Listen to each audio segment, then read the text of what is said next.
Hello, this podcast deals with the issues we considered in the third of our seminars, dealing with the UK's code-based approach to corporate governance. Now, we saw then that the beginning of this process is in the early 1990s, following a series of fairly large-scale and high-profile corporate collapses on the London Stock Exchange. In essence, companies that had appeared entirely healthy one day collapsed the next, revealing that, in essence, the information that had been produced before that point, the financial information, had been incorrect, to put it mildly. In other words, there were very serious deficits in financial reporting in those cases. Very serious problems with the companies were essentially being hidden. Now, very strikingly, notwithstanding that these were very high profile, very public events, the government did not rush in to deal with this, but was willing to stand back and allow the private sector itself, in the context of the London Stock Exchange, the Financial Reporting Council, and the accounting profession, to try to put its house in order. I guess the fact that it was a Conservative government that was fairly keen on reducing the burden of regulation on business made a difference. Also, the alacrity with which the private sector moved to occupy the ground is relevant. In any case, the Cadbury Committee was set up, so a committee set up under Sir Adrian Cadbury, the boss of a well-known British company, but also one with a relatively good reputation in terms of how it treated its employees, for example.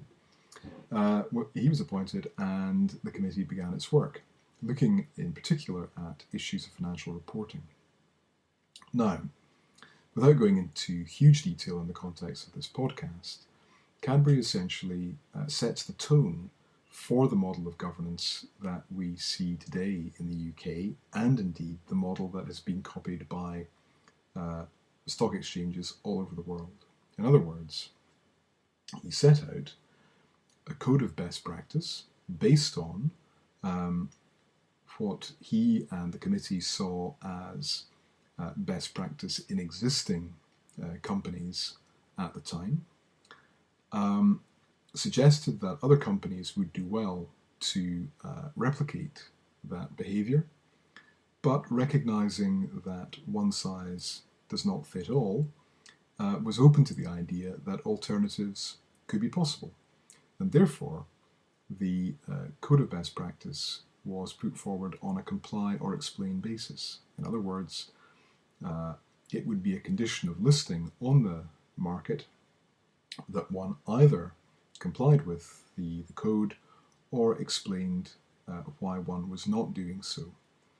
That was the only obligation there would be, the obligation to make that statement on an annual basis about compliance and the explanation for any non-compliance. Among the issues that Cadbury was concerned with, of course, were things like the presence of non-executive directors on the board and the desirability of separating the role of chair and chief executive within the company. All of these were issues that were seen to have been problematical in the context of these high-profile corporate collapses. He was also, of course, keen to see certain committees of the board, including the audit committee. Now, these ideas having been accepted and implemented, it was in fact not long before corporate governance was in the news again, this time in the context of public concern with executive pay. and in particular a concern that the bosses of recently privatized utilities were making very significant sums of money, whilst the perception was that the standard of customer service was going down, and whilst employees of these companies were by no means enjoying similar pay rises. That in turn led to the setting up of a further committee, this time the Greenbury Committee. Sir Richard Greenbury, the boss of Marks and Spencer, again, well-respected individual and company within the UK. Again, without going into huge detail, among the key issues in the Greenbury report were the idea that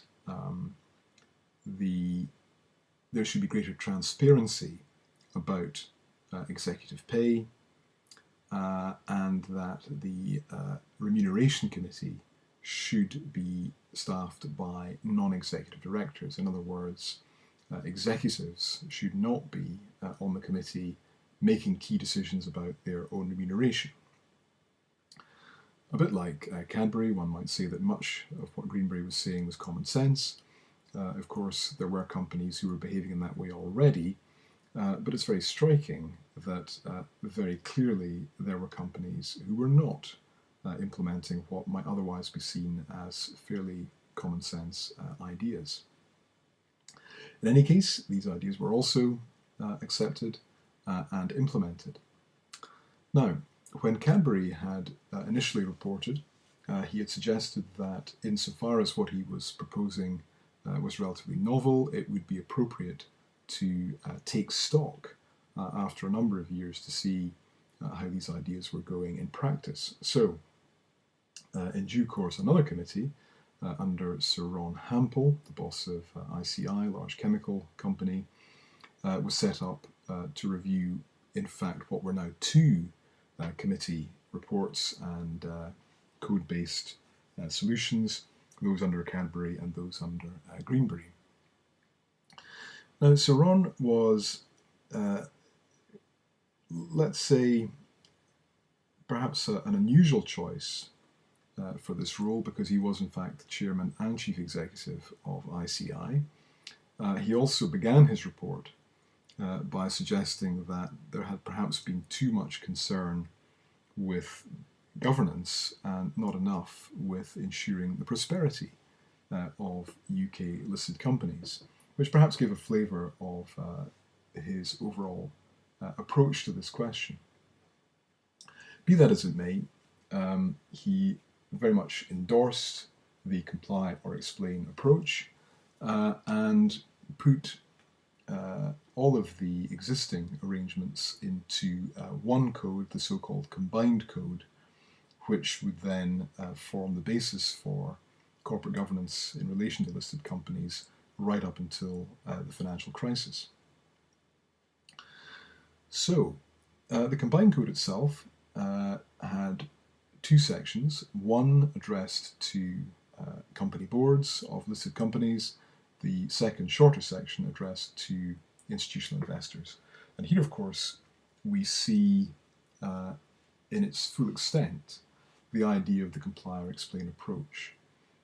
One is not making a statement about compliance or explanations for non-compliance into a vacuum, but very much addressing that to the market, and in particular, the idea is, as we touched on in the second seminar as well, the idea is that institutional investors will have an economic self-interest in ensuring good governance on the part of the boards of the companies they're invested in, and insofar as governance is seen to be substandard, for example, there is non-compliance for which there is not an adequate explanation, the risks associated with that suboptimal governance will be priced in by the market, and share values will be lower than they would otherwise be. That in turn would send a signal to boards that they need to improve their governance in the eyes of the institutional investors. That was very much the if you like, in inverted commas, enforcement mechanism envisaged by Cadbury, Greenbury and Hampel. Now, that then was the way that things operated for the next few years. We've already suggested that the combined code in the form envisaged by Hampel survived until the financial crisis. But in the run-up to that event, there were already signs that things were not all that they might be. To be clear, Hampel was not the last committee to look at this. There were others. So, for example, the Turnbull Committee looked further at the issue of internal control. The Miners Committee looked in more detail at institutional investment in the UK, noting the distinction between long-term investment and short-term trading. And perhaps more significantly, Derek Higgs was asked by the UK government in the aftermath of the Enron and other scandals in the US at the beginning of this century to look in particular at the effectiveness of non-executive directors, who of course were such a key part of Cadbury's initial ideas. And Higgs, made a number of recommendations, among the most significant ones being the idea that there needed to be clarity about the independence of non-executive directors. And he laid out criteria that would have to be complied with in order that a company could identify a non-executive as truly independent. He was also concerned, of course, with the induction and training that non-executives received, the view being that they would not really be able to carry out the function that Cadbury initially envisaged if they were not properly aware of what the company was doing, not properly aware of how it functioned, and indeed did not themselves have the appropriate knowledge, skills and experience to perform effectively in the non-executive role. With all those discussions and ongoing incremental developments in mind, it is perhaps surprising that there was a view before the financial crisis that the code-based approach was not really working as well as it might. But of course, as we saw, a number of critics pointed to problems.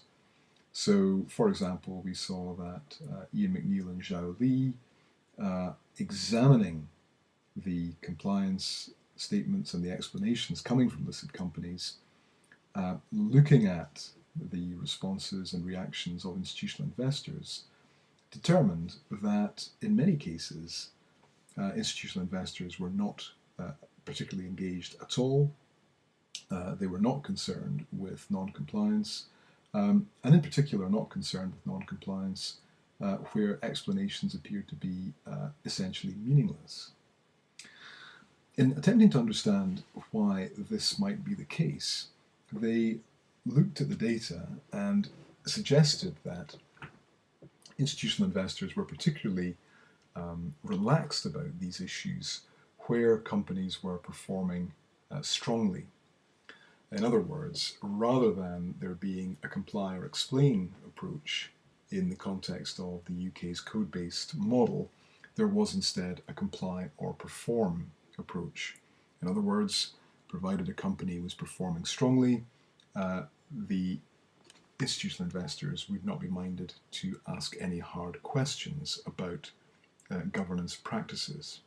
Now, that might be consistent with a model of investment whereby investors hedged risk by holding a diverse portfolio and therefore avoiding the costs and effort of detailed monitoring of governance on the basis that in the event that one or two companies in a large portfolio turned bad, those losses could easily be absorbed in the context of profits elsewhere.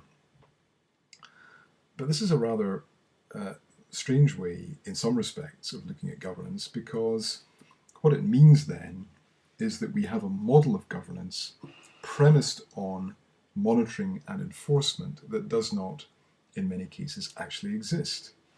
So the question then is, do we persist with that model in the pretense that there is indeed monitoring and enforcement, in inverted commas, by institutional investors, or do we think about some sort of alternative?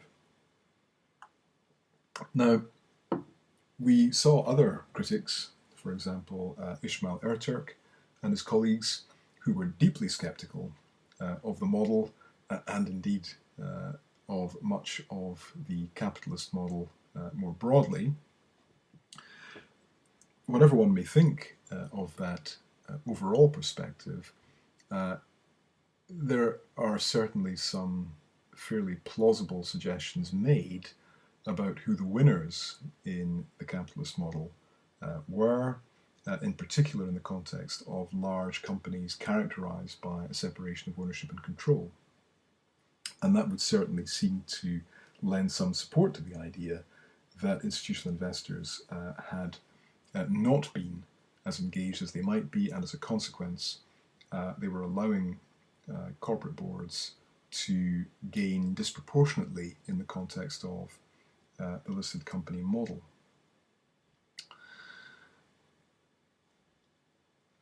It's worth also mentioning, of course, that there was also a suggestion that the kind of self-regulatory approach that the code-based model implies was gradually coming to an end. Alan Dignam, for example, suggests that as entities such as the Financial Reporting Council are brought somewhat more into the overall institutional architecture of financial regulation, there is less power in the hands of the private sector. We suggested in the seminar, if you recall, that there's some doubt about the strength of that critique.